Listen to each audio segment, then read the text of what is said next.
प्रयागराजमध्ये सोमवारपासून महाकुंभ मेळ्याला सुरुवात झाली। यामध्ये सहभागी होण्यासाठी अनेक संत आणि साधू प्रयागराजमध्ये दाखल झाले। त्यापैकी एक म्हणजे मसानी गोरख बाबा उर्फ IIT बाबा, ज्यांच्याकडे सर्वांचं लक्ष लागले। त्याच्या नावावरूनच स्पष्ट होतं की IIT मधून अभियांत्रिकी केल्यानंतर ते साधू बनले। त्यांनी IIT बॉम्बे मधून एरोनॉटिकल स्ट्रीम मध्ये अभियांत्रिकीचं शिक्षण देखील घेतलं। हरियाणाचे रहिवासी असलेल्या IIT साधूचं खरं नाव आहे अभय सिंग। अभय सिंग यांची अभियंता ते संन्यासी बनण्यामागील कहाणी खूप रंजक आहे। त्यांना फोटोग्राफी करायची होती। फोटोग्राफीमध्ये नोकरी मिळवण्यासाठी पदवी आवश्यक होती। अशा परिस्थितीत मी 1 वर्ष कोचिंगही शिकवलं असं अभय सिंग सांगतात। चला तर जाणून घेऊया या IITian बाबाची लव्ह लाईफ, एरोस्पेस इंजिनियर ते साधू असा प्रवास। त्यांना लोक वेड का म्हणायचे आणि त्यांनी अध्यात्माचा मार्ग का निवडला। IIT मुंबईमध्ये 4 वर्ष एरोस्पेस इंजिनिअरिंगचे शिक्षण घेतल्यानंतर त्यांनी भौतिकशास्त्राचे प्रशिक्षणही घेतले।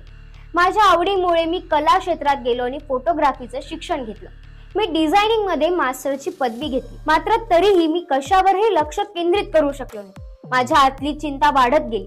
बाबा म्हणाले की आयुष्याच्या सुरुवातीला मला अभियांत्रिकी करायचे होते, पण त्यानंतरही मला जीवनाचा अर्थ आणि मी काय करावे हे समजू शकले नाही। यानंतर मला वाटले की मी फोटोग्राफी करावी। मी ट्रॅव्हल फोटोग्राफी सुरू केली आणि मला वाटले की मी त्यात माझे स्वप्नातील जीवन जगेल।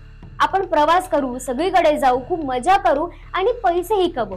हे एक अद्भुत जग असेल। या IIT वाल्या बाबाचं नाव अभय सिंग असून ते मूळचे हरियाणातील झज्जर येथील रहिवासी।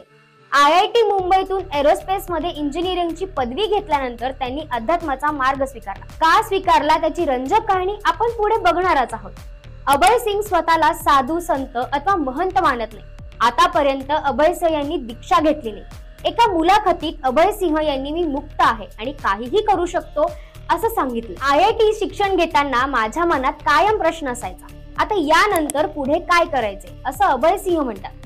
IITचं शिक्षण घेतल्यानंतर मी कुठल्या तरी कंपनीत काम करेन आणि पैसे कमावे, परंतु मला त्यातून खरेच शांती मिळू शकत नाही असं त्यांच्या लक्षात आलं।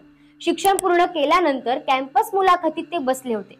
त्यात सिलेक्शन झालं। त्यानंतर त्यांना एका कंपनीकडून लाखोच्या पॅकेजची ऑफर आली। ती नोकरी काही काळ अभय सिंह यांनी केली होती। मुलाखतीत अभय सिंह यांनी त्याच्या लव्ह लाईफ बद्दल सांगितलं। माझी गर्लफ्रेंड होती, आम्ही 4 वर्ष सोबत होतो, परंतु लग्नापर्यंत पोहोचलो नाही। मी आई वडिलांशी भांडण करून लग्न करू इच्छित नव्हतो। आयुष्यात सारखे वादच होत असतात, त्याचा विचार करत आपण एकटंच राहिलेलं बरं, आनंदी राहू असं अभय सिंह यांना वाटलं।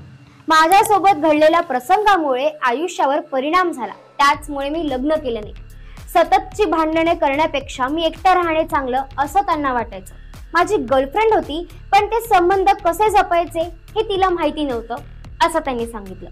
मी एकदा फिल्म बनवली आणि लहानपणाच्या आठवणी ताज्या केल्या। ज्या नात्यात भावना नाही ती नाती संपवली असं अभय सिंह यांनी सांगितलं। अभय सिंह यांना प्रेमात विश्वासघात मिळाल्यानंतर त्यांनी सर्व मोहमाया त्यागून ईश्वर सेवेत ते लीन झाले असे अनेकदा दावे सोशल मीडियावर सुरू आहेत।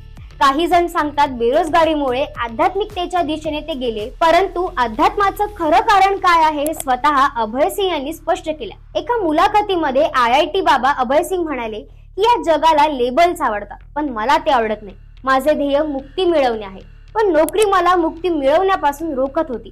जेव्हा तुम्ही एकाच लेबलमध्ये अडकता तेव्हा तुमची वाढ थांबते, म्हणूनच मी वेगवेगळ्या दिशेने वाट धरली असं त्यांनी या मुलाखतीमध्ये सांगितलं। पुढे बोलताना बाबा अभय सिंग म्हणाले की जेव्हा मी माझ्या स्वतःच्या घरात ध्यान करण्याचा प्रयत्न करत होतो तेव्हा मला कुटुंबातील लोक वेडा समजू लागले होते, पण मी ध्यान करत होतो। आणि जेव्हा मी नोकरी सोडली तेव्हा मी खालच्या नाही ते उच्च पदावर पोहोचलो होतो। मी जेव्हा IIT मध्ये गेलो तेव्हा पुढे काय करायचं हे मला कळले। तसेच नोकरीमध्ये मला तेच काम पुन्हा पुन्हा करायला आवडत नव्हतं, म्हणून मी अध्यात्माकडे वळलो। तर ही होती IIT वाल्या बाबांची लव्ह लाईफ, त्यांचा जीवन प्रवास आणि त्यांच्या जीवनाचा उलगडा। व्हिडिओ आवडला असेल तर शेअर नक्की करा आणि चॅनलवर नवीन असाल तर सबस्क्राईब करायला विसरू नका। धन्यवाद।